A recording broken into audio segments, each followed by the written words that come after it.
नमस्कार, मैं विनोद कुमार शर्मा धर्मवाणी में आपका स्वागत करता हूं, आपका अभिनंदन करता हूं।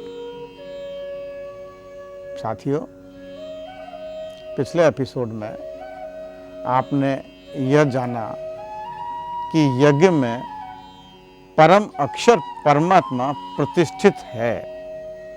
अगले श्लोकों में भगवान यह बता रहे हैं कि सृष्टि चक्र के अनुसार चलने अर्थात अपने कर्तव्य का पालन करने की जिम्मेदारी मनुष्य पर ही है।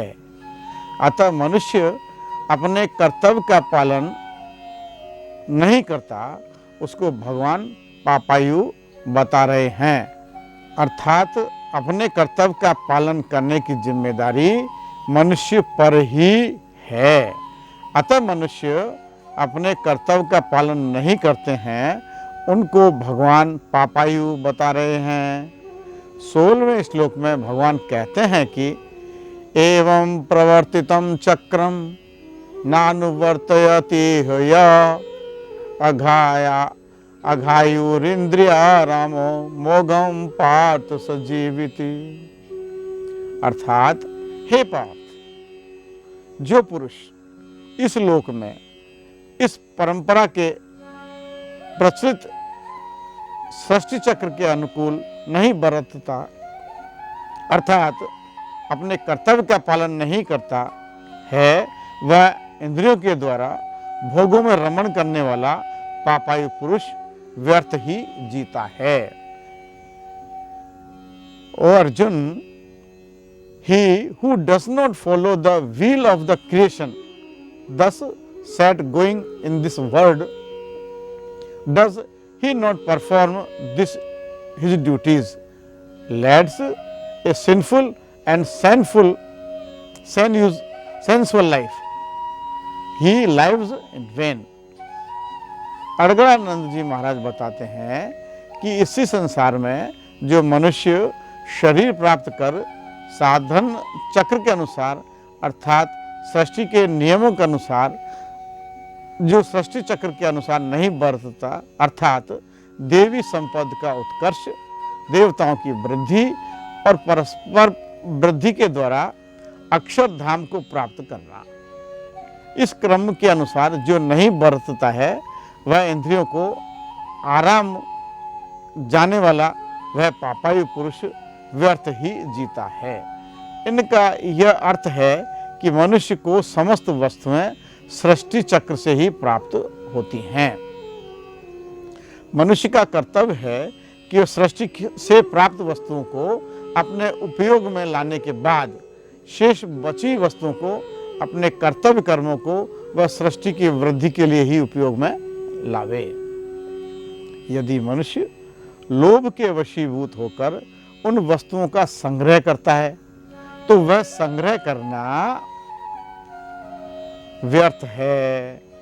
ऐसे मनुष्य जो वस्तुओं का संग्रह अपने भोग के लिए ही करते हैं और उनके साथ जीते हैं, उनको पाप आयु वाला कहा गया है। राम सुखदास जी महाराज बताते हैं कि जैसे रथ के पहिए का छोटा सा अंश भी टूट जाने पर रथ के समस्त अंगों को एवं उसमें बैठे हुए रथी और सारथी को धक्का लगता है, उसी प्रकार जो मनुष्य सृष्टि चक्र के अनुसार नहीं चलता वह सृष्टि के संचालन में बाधा पहुंचाता है।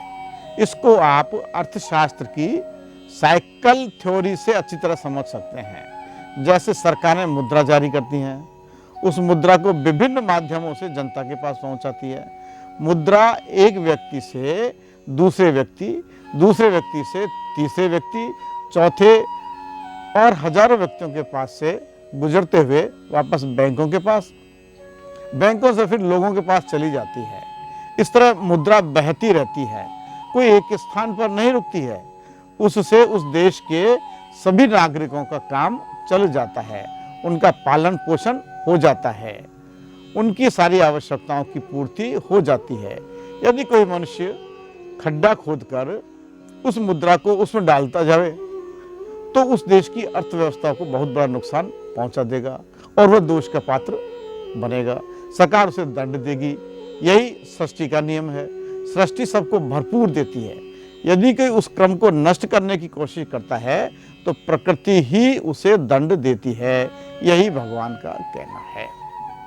इसी प्रकार रामचरितमानस में तुलसीदास जी ने कहा है कि तेज कृषान रोष महिषेशा अग अवगुण धन धनी धनेशा उदय केतु समहित सब ही के कुंभकर्ण समसोवतनी के। अर्थात तुलसीदास जी कह रहे हैं कि जिन मनुष्यों का स्वभाव अग्नि के समान और क्रोध में यमराज के समान है, पाप और अवगुण रूपी धन में कुबेर के समान धनी है, जिनकी बढ़ोतरी सभी के हित का नाश करने के लिए तथा पुच्छल तारे के समान है, और जिनके कुंभकर्ण की तरह सोते रहने में ही भलाई है। पर द्रोही पर दार रत पर धन पर अपवाद ये नर पावर पापमय देह धने मनुजाद। अर्थात जो मनुष्य दूसरों से द्रोह करते हैं, जो पराई स्त्री, पराया धन और पराई निंदा में आसक्त रहते हैं, वे पामर और पाप में मनुष्य नर शरीर धारण किए हुए राक्षस ही हैं। इस प्रकार रामचरितमानस और गीता जी दोनों ही सत्कर्मों के विस्तार की प्रेरणा देते हैं। तो साथियों, सुनते रहें गीता रामचरितमानस की वाणी और सत्कर्म करने की प्रेरणा देते रहें। यह था आज का एपिसोड। यदि पसंद आया हो तो कृपया लाइक करें, दोस्तों को भेजें, सब्सक्राइब करना न भूलें। जय श्री राम, जय कृष्णा। हमारा नारा गीता मानस की वाणी घर घर पहुँचानी।